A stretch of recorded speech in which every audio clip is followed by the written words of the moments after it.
जय हिंद दोस्तों, स्वागत है आपका बीए सेमेस्टर वाला में। दोस्तों आज की क्लास बहुत ही ज़बरदस्त होने वाली है, क्योंकि देखिए आज की इस क्लास में हम लोग कवर करेंगे BA third year 6 semester exam 2024-25 history यानी इतिहास। देखिए आपका मध्यकालीन इतिहास है, याद रखिएगा। जो एशियंट हिस्ट्री होती है वो प्राचीन इतिहास होती है, ध्यान रखेंगे ये भी, ठीक है। इतिहास को ही मध्यकालीन इतिहास कहते हैं, याद रखिएगा। इतिहास में साथियों आपको जो सेकेंड पेपर है इसमें आपके 3 पेपर होते हैं। आपके जो पेपर जो 3 होते हैं उसके अलग-अलग नाम भी होते हैं, ठीक है। देखिए पेपर 2 में आपका रहेगा, पेपर का नाम है आपके हिस्ट्री ऑफ मॉडर्न वर्ल्ड, ठीक है, 1815 ईस्वी से 1945 ईस्वी तक। यही आपके एडमिट कार्ड पर भी लिखा मिलेगा। जो विद्यार्थी 5th सेमेस्टर में इस सब्जेक्ट का पेपर दिए थे, ठीक है, पेपर 2 में, इतिहास के पेपर 2 में, 5th सेमेस्टर के इतिहास के पेपर 2 में जिसका एग्जाम दिए थे आप, हिस्ट्री ऑफ मॉडर्न वर्ल्ड 1815 से 1945 ईस्वी तक, यही 6 सेमेस्टर में भी आपको एग्जाम देना पड़ेगा, ठीक है। ध्यान रखेंगे, यही आपके पेपर का नाम है। देखिए ध्यान रखिएगा, आधुनिक विश्व का इतिहास 1815 ईस्वी से 1945 ईस्वी तक, ठीक है। चलिए इसमें मैं कुछ और आपको बता देता हूँ। क्लास 1 है और यूनिट भी 1 है, ठीक है। यूनिट 1 से आने वाले मोस्ट इंपॉर्टेंट एमसीक्यूएस क्वेश्चंस है, वो भी इंपॉर्टेंट की के साथ। देखिए इंपॉर्टेंट की जो होते हैं इसको मिस मत करिएगा, ठीक है, क्योंकि इससे कई सारे प्रश्न आपके एग्जाम में आते हैं। मैंने 5th सेमेस्टर में भी आपको काफ़ी शानदार तरीके से पढ़ाया था, ठीक है। देखिए इसमें पहला प्रश्न क्या है साथियों, पहला प्रश्न है आपका, सन 1848 की फ्रांसीसी क्रांति के समय फ्रांस का शासक कौन था? तो लुई फिलिप प्रथम, ठीक है, लुई फिलिप प्रथम 1848 की फ्रांसीसी क्रांति के समय फ्रांस का शासक था, ठीक है। आपके एग्जाम में पूछेगा फ्रांसीसी क्रांति कब हुई थी? 1848, ठीक है। उस समय 1848 में जो फ्रांसीसी क्रांति हुई उसके शासक लुई फिलिप प्रथम थे, ध्यान रखिएगा।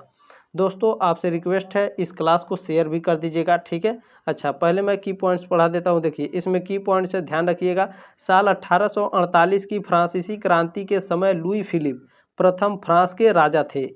लुई फिलिप 1830 से 1848 तक फ्रांस के राजा रहे, ठीक है। 1848 की क्रांति के बाद लुई फिलिप को गद्दी छोड़नी पड़ी। क्यों? देखिए 1848 की क्रांति ने सार्वभौमिक पुरुष मताधिकार को पूरा किया। इसके नतीजे के तौर पर फ्रांस के पहले राष्ट्रपति लुई नेपोलियन बोनापार्ट चुने गए, ठीक है। जो ये आपके थे लुई फिलिप प्रथम। इसके बाद आपका जो फ्रांस की गद्दी थी उस पर किसने अधिकार किया? लुईस नेपोलियन ने, ठीक है, लुईस नेपोलियन बोनापार्ट, ध्यान रखेंगे, ठीक है। लुई फिलिप प्रथम के बाद जो नेपोलियन था यह गद्दी पर बैठा था, ये भी ध्यान रखिएगा, आपके एग्जाम में पूछेगा। लुई फिलिप के बाद, ठीक है, फ्रांस की गद्दी पर कौन बैठा? तो लुईस नेपोलियन बोनापार्ट, ठीक है, ध्यान रखेंगे। चलिए अगला प्रश्न है। इससे पहले मैं आपको कुछ बता देता हूं। देखिए ये क्लास बहुत ही इंपॉर्टेंट है दोस्तों, इसमें की पॉइंट्स आपको साथ में पढ़ाए जाते हैं, ठीक है। तो आपसे रिक्वेस्ट है, इस तरह से शेयर बटन बना होगा, इस पर क्लिक करके आप जरूर शेयर कर दीजिएगा इस क्लास को, ठीक है। नए अगर आप चैनल पर नए आए हैं तो सब्सक्राइब कर दीजिएगा दोस्तों, ठीक है। सब्सक्राइब करके मुझे भी सपोर्ट कर दीजिए और एक लाइक ज़रूर कीजिएगा अगर क्लास अच्छा लगता है तो, ठीक है। लेकिन शेयर ज़रूर कर दीजिएगा, ये आपसे रिक्वेस्ट है, ठीक है। व्हाट्सएप पर एक ही शेयर करिएगा लेकिन ज़रूर कर दीजिएगा, ठीक है। चलिए दूसरा प्रश्न है आपका, इटली के राष्ट्रवादियों ने किस गुप्त दल का गठन किया जिसका उद्देश्य छापामार युद्ध राजतंत्र को नष्ट कर गणराज्य की स्थापना करना था? जालवेरिन, डायट, कार्बोनारी या फिर इनमें से कोई नहीं? तो साथियों ऑप्शन नंबर सी है कार्बोनारी, ठीक है। इटली के राष्ट्रवादियों ने जो कार्बोनारी गुप्त दल का गठन किया था जिसका उद्देश्य क्या था? छापामार युद्ध, ठीक है, राजतंत्र को नष्ट करके गणराज्य की स्थापना करना। याद रखिए कभी कभी ये कार्बोनरी लिख करके देता है एग्जाम में, ये भी ध्यान में रखेंगे, ठीक है। अच्छा इसके कुछ की पॉइंट्स मैं आपको पढ़ा देता हूँ, ध्यान रखिएगा। देखिए इटली के राष्ट्रवादियों ने 1820 ईस्वी में एक गुप्त दल कार्बोनारी का गठन किया, ठीक है, कार्बोनरी है, ध्यान रखेंगे, ठीक है। 1820 ईस्वी में ये इसकी स्थापना हुई थी कार्बोनरी की, ठीक है। इस गुप्त दल का मकसद क्या था? छापामार युद्ध के जरिए राजतंत्र को खत्म कर गणराज्य की स्थापना करना। आपके एग्जाम में पूछेगा कि कार्बोनरी जो दल था ये कैसा दल था? तो गुप्त दल था, ठीक है। इसकी स्थापना कब हुई थी? 1820 ईस्वी में, ठीक है। अच्छा इसका उद्देश्य क्या था? इसका उद्देश्य था जो राजतंत्र था इसको खत्म करके गणराज्य बनाना, ठीक है। इस दल से प्रसिद्ध राष्ट्रवादी नेता जोसेफ मेजिनी का भी संबंध था। ठीक है, याद रखिएगा, ये जो दल था कार्बोनरी, इसका संबंध किससे था? Joseph Mazzini. ठीक है, जोसेफ मेजिनी बहुत ही इंपॉर्टेंट व्यक्ति हैं, ध्यान रखिएगा, इनसे कई सारे प्रश्न आपके एग्जाम में पूछे जाएंगे 6 सेमेस्टर में। ठीक है, देखिए जोसेफ मेजिनी एक इतालवी फ्रांस क्रांतिकारी थे। ठीक है, उन्होंने 1831 ईस्वी में फ्रांस के मार्सिले में यंग इटली नाम की संस्था की स्थापना की थी। ठीक है, आपके एग्जाम में पूछता है कि यंग इटली की स्थापना किसने की थी भैया? तो यंग इटली की स्थापना मेजिनी ने की थी। किसने? जोसेफ मेजिनी ने। ठीक है, ध्यान रखेंगे। देखिए, अगर साथियों इसका आप पीडीएफ डाउनलोड करना चाहते हैं तो क्या करेंगे? पीडीएफ अगर आप इसका डाउनलोड करना चाहते हैं तो टेलीग्राम ग्रुप में लिंक दिया गया है, वहाँ से जा कर के आप, ठीक है, वीडियो के ठीक नीचे आपको पीडीएफ मिल जाएगा, वहाँ से आप पीडीएफ डाउनलोड कर लीजिएगा, आपका रिवीजन भी हो जाएगा और आपको सारे इम्पोर्टेंट की भी मिल जाएंगे। ठीक है, देखिए मेजिनी निम्न में से किस संगठन से संबंधित था? तो अभी मैंने आपको पढ़ाया। ठीक है, कार्बोनरी। ठीक है, कार्बोनरी है, ध्यान रखेंगे इस बात को। निम्न में से जो कार्बोनरी संगठन है ये मेजिनी से संबंधित है, ध्यान रखेंगे। ठीक है, चलिए चौथा प्रश्न क्या अभी आपका?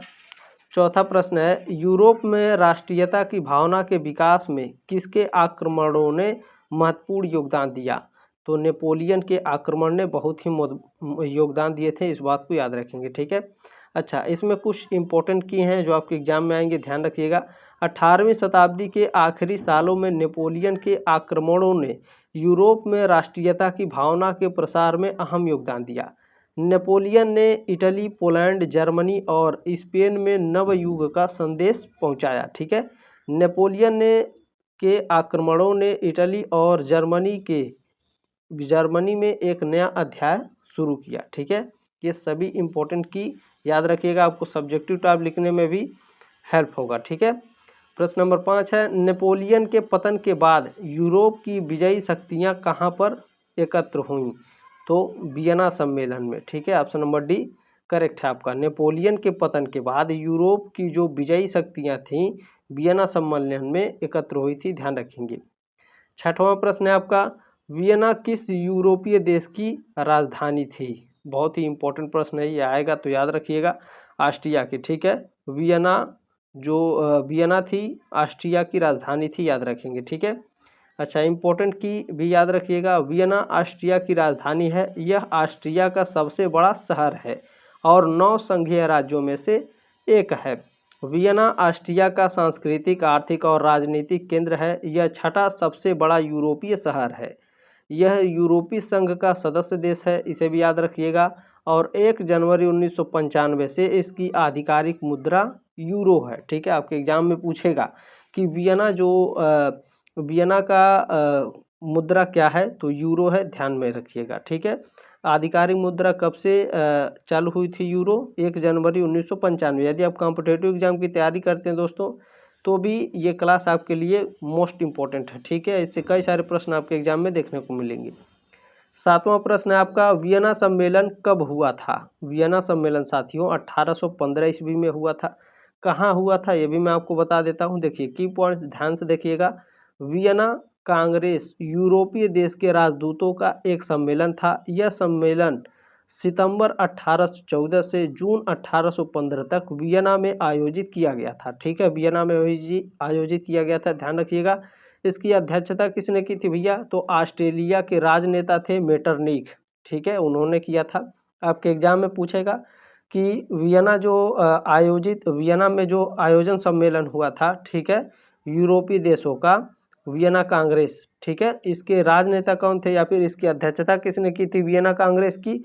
तो मेटरनिख ने की थी। ठीक है, आगे मैं आपको पढ़ाऊंगा। अगला देखिए, इसमें इस सम्मेलन का मुख्य उद्देश्य क्या था भैया? फ्रांसीसी क्रांतिकारी युद्ध, नेपोलियन युद्ध और पवित्र रोमन साम्राज्य के विघटन से जुड़े मुद्दों को सुलझाना। ठीक है, इसका मुख्य उद्देश्य था। ठीक है, इसके अलावा इसका मकसद यूरोप के लिए दीर्घकालिक शांति रणनीति बनाना भी था। ठीक है, चलिए इसमें अगला की पॉइंट याद रखेंगे। इस सम्मेलन में रूस, ऑस्ट्रिया, प्रसा और इंग्लैंड ने हिस्सा लिया था। आपके एग्जाम में पूछेगा वियना कांग्रेस में हिस्सा किसने किसने लिया था भैया? रूस, ऑस्ट्रिया, प्रसा और इंग्लैंड। अच्छा, इससे प्रश्न कैसे पूछे जाएंगे सर? देखिए नेगेटिव प्रश्न पूछेगा आपसे, इनमें से कौन वियना कांग्रेस में सम्मिलित नहीं हुआ था? आपके 4 ऑप्शन देगा, देशों के नाम दे देगा, ठीक है। तो देशों के नाम अच्छे से अगर आपको याद रहेगा तो आपका उत्तर सही हो जाएगा, ठीक है। अच्छा, इस संधि पर 25 अप्रैल 1815 को हस्ताक्षर किए गए थे, इस पॉइंट को भी याद रखेंगे, ठीक है। वियना कांग्रेस की जो संधि हुई थी उस पर 25 अप्रैल 1815 को हस्ताक्षर किए गए थे, ठीक है। चलिए प्रश्न नंबर आपका 8वां क्या है भैया? वियना कांग्रेस के समय ऑस्ट्रिया का चांसलर कौन था? बताइए। अभी मैंने ऊपर आपको पढ़ाया है, याद है कि नहीं? मैंने कहा था ना आपके एग्जाम में पूछेगा, ध्यान रखिएगा, ये बहुत ही महत्वपूर्ण प्रश्न है, ठीक है। ये 100% आएगा आपके एग्जाम में, ठीक है। वियना कांग्रेस के समय ऑस्ट्रिया का चांसलर मेटरनिख था। देखिए, जो लोग इम्पोर्टेंट की मिस करेंगे, याद रखिएगा, उनके कई सारे प्रश्न एग्जाम में छूट जाएंगे, ठीक है। और आपके जब महासंग्राम रिवीजन इस क्लास के जो ये पेपर है आपका, ठीक है, आधुनिक विश्व का इतिहास, जब इसका मैं सॉल्व कराऊंगा, ठीक है, जो रिवीजन क्लासेस होती हैं 100 200 300 प्रश्न जो कराए जाते हैं साथियों, उसमें आपके नोट्स नहीं पढ़ाए जाएंगे, ठीक है, ध्यान रखिए। इसलिए जब यूनिट वाइज पढ़ाया जा रहा है तो यूनिट वाइज आप एक एक प्रश्न को अच्छे से पढ़ लीजिए, ठीक है, ताकि रिवीजन अच्छे से हो सके और एग्जाम में अच्छा से आप दे सकें, ठीक है। चलिए 9वां प्रश्न है आपका, यूरोप में राष्ट्रवाद के विकास का क्या कारण था? यूरोप में राष्ट्रवाद के विकास का जो कारण था साथियों, फ्रांसीसी क्रांति का प्रेरक प्रभाव था, नेपोलियन के प्रशासनिक सुधार का प्रभाव था, मध्यम वर्ग की उत्पत्ति थी, ठीक है। ऑप्शन नंबर डी करेक्ट हो जाएगा, उपरोक्त सभी। प्रश्न नंबर 10 देखेंगे क्या है? इटली के एकीकरण की तलवार किसे कहा जाता है? तो गैरिबाल्डी को कहा जाता है भैया, ठीक है। ऑप्शन नंबर ए करेक्ट है आपका। प्रश्न नंबर 11 क्या है? देखिए, अभी मैंने शुरू में आपको पढ़ाया है, ठीक है। यंग इटली की स्थापना किसने और कब की? ठीक है, ये बहुत ही इंपॉर्टेंट प्रश्न है, आपके एग्जाम में आएगा, 100% याद रखिएगा। तो यंग इटली की स्थापना 1831 में हुई थी। किसने की थी भैया? जोसेफ मेजिनी ने, ठीक है, जोसेफ मेजिनी ने की थी, ठीक है। अभी मैंने ऊपर आपको पढ़ाया है तो ध्यान रखिएगा, ठीक है। यंग इटली की स्थापना 1831 मोजेनी, ठीक है। देखिए की पॉइंट्स में जब आप देखेंगे तो आपके डाउट क्लियर हो जाएंगे। जोसेफ मेजिनी ने 1831 में फ्रांस के मार्सिले शहर में यंग इटली की स्थापना की थी। आपके एग्जाम में पूछेगा, ठीक है, कि मेजेनी ने 1831 में फ्रांस के किस शहर में यंग इटली की स्थापना की थी भैया? तो मार्सिले शहर में, ठीक है। कब की थी? 1831। किसने की थी? जोसेफ मेजिनी ने, ठीक है। चलिए अगला देखिए, इस संस्था के सदस्य बनने के लिए, यानी जो यंग इटली जो संस्था थी, इसका सदस्य बनने के लिए 18 से 40 साल की उम्र के लोग ही इसमें योग्य होते थे, ठीक है। यंग इटली का इतालवी नाम क्या भैया? ला जियोवाइन इटालिया, ठीक है, बहुत ही इम्पोर्टेंट है, याद रखिएगा, आपके एग्जाम में पूछेगा। इनमें से कौन इटली का इतालवी नाम है? ठीक है, आपके 4 ऑप्शन देगा, ध्यान रखेंगे, ध्यान से पढ़ लीजिए इसे, ठीक है। चलिए अच्छा, इसमें अगला इम्पोर्टेंट की क्या है? इससे भी कई सारे आपको प्रश्न देखने को मिलेंगे। देखिए, जोसेफ मेजिनी इटली के राजनेता, पत्रकार और एकीकरण के कार्यकर्ता थे। उन्हें इटली का स्पंदित हृदय कहा जाता था, ठीक है। आपके एग्जाम में पूछता है कि इटली का स्पंदित हृदय किसे कहा जाता है? तो जोसेफ मेजिनी को, ठीक है। वह राजतंत्र के घोर विरोधी थे, ठीक है, जिन्होंने 1833 में बर्न में यंग यूरोप की भी स्थापना की थी। आपके एग्जाम में पूछेगा यंग इटली, तो भी आपके कौन होंगे भैया? जोसेफ मेजिनी, ठीक है। आपके पूछेगा यंग यूरोप की स्थापना किसने की थी? तो मेजिनी ने, ठीक है, याद रखिएगा। अच्छा, यंग यूरोप की स्थापना किस सन में हुई थी? 1833 में, ठीक है। कहाँ हुई थी? बर्न में। चलिए अगला प्रश्न देखते हैं, आपका क्या है? प्रश्न नंबर 12 है आपका, कार्बोनरी सोसाइटी का संस्थापक कौन था? बताइए। तो गिवर्टी थे भैया आपके, ठीक है। कार्बोनरी सोसाइटी के संस्थापक गिवर्टी थे। इसमें इंपॉर्टेंट की क्या होंगे? तो कार्बोनरी सोसाइटी की स्थापना गिवर्टी ने साल 1810 में की थी। कार्बोनरी एक गुप्त संस्था थी। कार्बोनरी का मतलब है भैया चारकोल बर्नर, ठीक है। कार्बोनरी की स्थापना 1810 कहाँ हुई थी? नेपल्स में, ठीक है। आपके एग्जाम में पूछेगा कि कार्बोनरी की स्थापना किस सन में और कहाँ हुई थी? तो 1810 में नेपल्स में हुई थी, ठीक है। चलिए किसने करी थी भैया? तो गिवर्टी ने करी थी, ठीक है। चलिए 13 नंबर प्रश्न क्या है आपका? इटली देश का जन्म कब हुआ? इटली देश का जन्म कब हुआ था भैया? तो 2 अप्रैल 1860 ईस्वी में, ठीक है। चलिए इम्पोर्टेंट की के साथ आपको और सारे प्रश्न दिखाएंगे। देखिए, इटली की स्थापना 2 अप्रैल 1807 को हुई थी। वहीं इटली के एकीकरण की प्रक्रिया 1815 में वियना में शुरू हुई थी। 1871 में रोम को इटली की राजधानी घोषित किया गया। ठीक है। चलिए, इटली के एकीकरण का जनक जोसेफ मेजीनी को माना जाता है। वहीं विक्टर एमानुएल द्वितीय को वर्तमान इटली का जनक माना जाता है। आपके एग्जाम में पूछता है वर्तमान इटली के जन्मदाता कौन है, तो इमानुएल द्वितीय। ठीक है, विक्टर इमानुएल द्वितीय वर्तमान इटली के जनक हैं। ठीक है, ध्यान रखिएगा। अच्छा, इटली प्राचीन रोमन सभ्यता का जन्म स्थान और केंद्र था। ठीक है, रोम की स्थापना 753 ईसा पूर्व में एक राज्य के रूप में हुई थी और 509 ईसा पूर्व में यह एक गणतंत्र बन गया था। ठीक है, सभी इंपॉर्टेंट की को याद रखेंगे। प्रश्न नंबर 14 क्या है, रोम को संयुक्त इटली की राजधानी कब घोषित किया गया, तो रोम को संयुक्त इटली की राजधानी 1871 ईस्वी में घोषित किया गया था। ठीक है। चलिए, अगला प्रश्न क्या है भैया, प्रश्न नंबर 15 है, एकीकरण से पूर्व जर्मनी का सबसे शक्तिशाली राज्य कौन था, तो एकीकरण से पहले जर्मनी का सबसे शक्तिशाली राज्य प्रसा था। ऑप्शन नंबर 1 करेक्ट है। की पॉइंट्स क्या है आपके, जर्मनी का पहला एकीकरण कब हुआ था, 1871 में।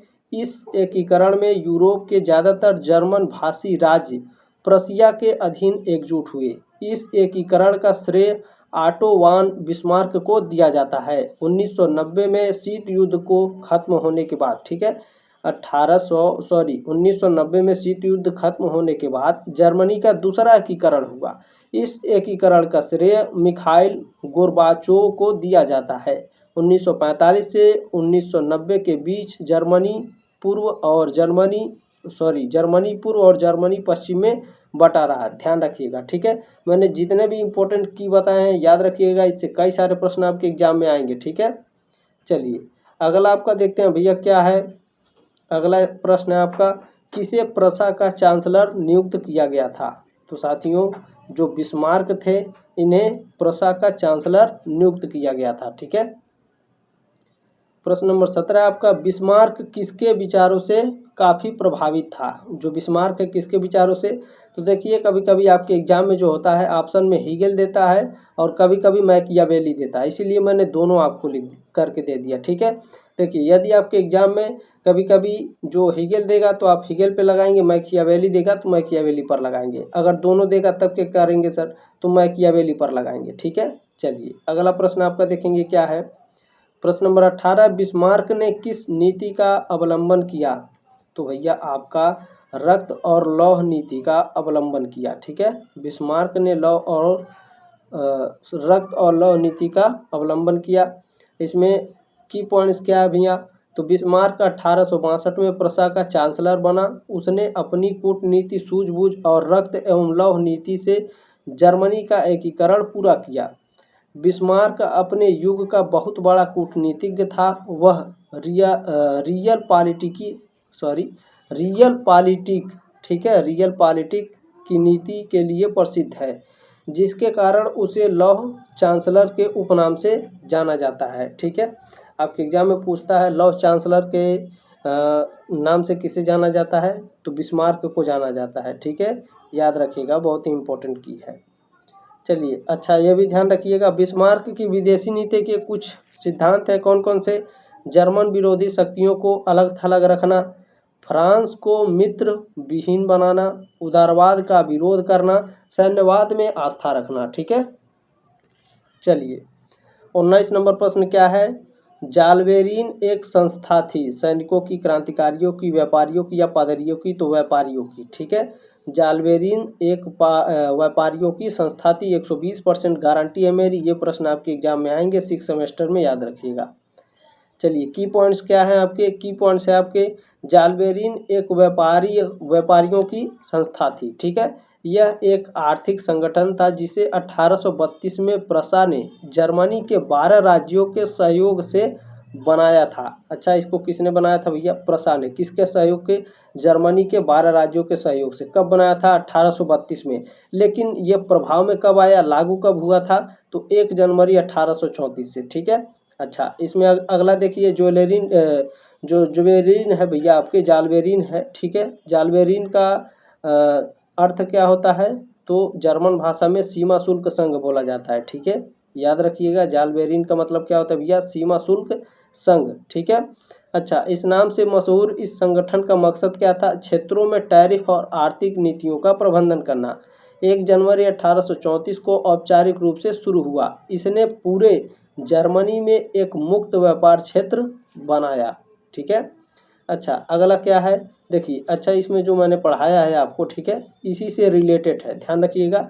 जेलबेरिन का या फिर जालबेरिन का मतलब क्या भैया? सीमा शुल्क संघ, ठीक है। 1834 में प्रशिया के नेतृत्व में जर्मन सीमा शुल्क संघ की स्थापना हुई, ठीक है।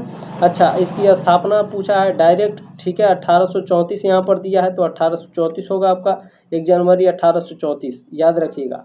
शुरू कब हुआ था? 1832 में, लेकिन आपका जो प्रभाव में आया था, ठीक है, स्थापना जिसे बोला जाता है, तो 1834 याद रखिएगा। अगर आपके ऑप्शन में 1834 नहीं देगा तो 1832 देगा, ठीक है। तो दोनों याद रखेंगे आप, ठीक है। चलिए, अगला क्या है आपका? बिस्मार्क को प्रशा के चांसलर पद पर किसने नियुक्त किया? तो भैया आपके विलियम ने नियुक्त किया, ठीक है। बिस्मार्क को प्रशा के चांसलर के पद पर विलियम ने नियुक्त किया। प्रश्न नंबर 21 का भैया, इटली के एकीकरण में सबसे बड़ा बाधक कौन सा देश था? तो इटली के एकीकरण में सबसे बड़ा बाधक देश ऑस्ट्रिया था। अच्छा, क्यों था? चलिए ये भी आपको बता देते हैं। इटली के एकीकरण में सबसे बड़ा बाधक ऑस्ट्रिया था। ऑस्ट्रिया के अधीन इटली के 2 प्रांत थे, कौन से? लैम्बार्डी और वेनेसिया, ठीक है। बहुत इंपॉर्टेंट पॉइंट है, याद रखिएगा उसे। 22 नंबर है, किसने इटली की समस्या को अंतर्राष्ट्रीय समस्या बना दिया? तो काउंट काबूर ने, ठीक है। ऑप्शन नंबर ए करेक्ट है आपका। प्रश्न नंबर 23 क्या है भैया? इटली के एकीकरण का श्रेय किसको दिया जाता है? तो इटली का जो एकीकरण है भैया, यह मेजिनी, काउंट काबूर और गैरिबाल्डी, ये तीनों को दिया जाता है, ठीक है। इटली के एकीकरण का श्रेय ऑप्शन नंबर डी करेक्ट हो जाएगा आपका, उपरोक्त सभी। ये भी 100% प्रश्न याद रखिएगा, 120% गारंटी है मेरी, ये प्रश्न आएगा आपके एग्जाम में, ठीक है। इटली के एकीकरण का श्रेय किसको दिया जाता है, ठीक है। चलिए, प्रश्न नंबर 24 क्या है आपका? वियना सम्मेलन के माध्यम से यूरोप में किस युग की अंत हुई? तो वियना सम्मेलन के माध्यम से यूरोप में नेपोलियन युग की अंत हुई। ऑप्शन नंबर ए करेक्ट है आपका। प्रश्न नंबर 25 क्या है? वियना सम्मेलन के माध्यम से यूरोप में किस युग की शुरुआत हुई? मेटरनिख युग की शुरुआत हुई भैया। ऑप्शन नंबर बी करेक्ट है आपका। प्रश्न नंबर 26 आपका इसमें पूछा है, जुलाई 1830 की क्रांति के समय फ्रांस का शासक कौन था? तो चार्ल्स दसम था, ठीक है। अच्छा, कभी कभी ये 10 है आपका, ठीक है, रोमन अंक में लिखा है, ऐसे ना लिख करके आपके हिंदी में लिख करके देगा, इस तरह से दसम, ठीक है। तो याद रखिएगा, चार्ल्स दसम 1830 की क्रांति के समय फ्रांस का शासक था, ठीक है। अच्छा, की पॉइंट्स क्या है सर? की पॉइंट्स है आपका कि 1830 की फ्रांसीसी क्रांति के परिणाम स्वरूप वहाँ के राजा चार्ल्स दसम को पदच्युत कर दिया गया। अच्छा, चार्ल्स दसम के बाद फ्रांस का जो राजा बना वो कौन था? तो उसका चचेरा भाई लुई फिलिप गद्दी पर बैठा, ठीक है। चलिए, 27 नंबर प्रश्न क्या है? वियना सम्मेलन के बाद फ्रांस का राजा किसे बनाया गया? वियना सम्मेलन के बाद फ्रांस का राजा लुई 18वां को बनाया गया। ऑप्शन नंबर बी करेक्ट है। की पॉइंट्स क्या है सर? की पॉइंट्स है आपका कि वियना कांग्रेस के बाद बुब्रो वंश के लुई 18वें को फ्रांस का राजा बनाया गया, ठीक है। अच्छा, लुई 18वां किस वंश का था भैया? तो बुब्रो वंश का, ठीक है, याद रखिएगा, बहुत ही इंपॉर्टेंट है भैया। 1789 से 1799 के दौरान हुई फ्रांसीसी क्रांति में हाउस ऑफ बारबन के राजा लुई 16वें को मार दिया गया। इसके बाद नेपोलियन फ्रांस का राजा बन गया, ठीक है। अच्छा, नेपोलियन को 18 जून 1815 को वाटरलू के मैदान में हराया गया था, ठीक है। चलिए, प्रश्न नंबर 28 है आपका, काउंट काबूर ने किस फ्रांसीसी शासक के साथ संधि किया था? तो नेपोलियन थर्ड के साथ। ऑप्शन नंबर सी करेक्ट है आपका। 29 नंबर प्रश्न आपका क्या है? विक्टर इमैनुएल के काउंट काबूर को किस पद पर नियुक्त किया था? तो प्रधानमंत्री के पद पर। बहुत ही इंपॉर्टेंट प्रश्न है, ये प्रश्न आएगा, 100% गारंटी है, ठीक है। विक्टर इमैनुअल को काउंट काबूर को ठीक है, जो विक्टर इमैनुअल थे भैया, इन्होंने काउंट काबूर को किस पद पर नियुक्त किया था? तो प्रधानमंत्री के पद पर। ठीक है, ध्यान रखिएगा, बहुत ही इंपॉर्टेंट है। प्रश्न नंबर 30 क्या है आपका? फ्रांस में जुलाई 1830 की क्रांति के परिणाम स्वरूप बुबरो वंश के स्थान पर किस राजवंश को गद्दी सौंपी गई? तो आर्लियंस को भैया सौंपी गई थी। ठीक है, फ्रांस में जुलाई 1830 की क्रांति के परिणाम स्वरूप बुबरो वंश के स्थान पर आर्लियंस वंश को गद्दी सौंपी गई। बहुत ही इंपॉर्टेंट पॉइंट है ये। ठीक है, बहुत ही इंपॉर्टेंट प्रश्न है, याद रखिएगा, यह आएगा जरूर। अच्छा, इसमें की पॉइंट्स क्या है सर? तो ध्यान रखिएगा, फ्रांस में जुलाई 1830 की क्रांति के बाद बुबरो वंश के स्थान पर आर्लियंस वंश की स्थापना हुई थी। ठीक है, उम्मीद है साथियों आपको जानकारी अच्छी लगी होगी। ठीक है, क्लास अच्छा लगा होगा, जो मैंने आपको जिम्मेदारी दी है इस तरह से शेयर बटन होगा, तो इस पर क्लिक करके जरूर आप शेयर करिएगा। ठीक है, मिलते हैं नेक्स्ट क्लास में, तब तक के लिए जय हिंद, वंदे मातरम।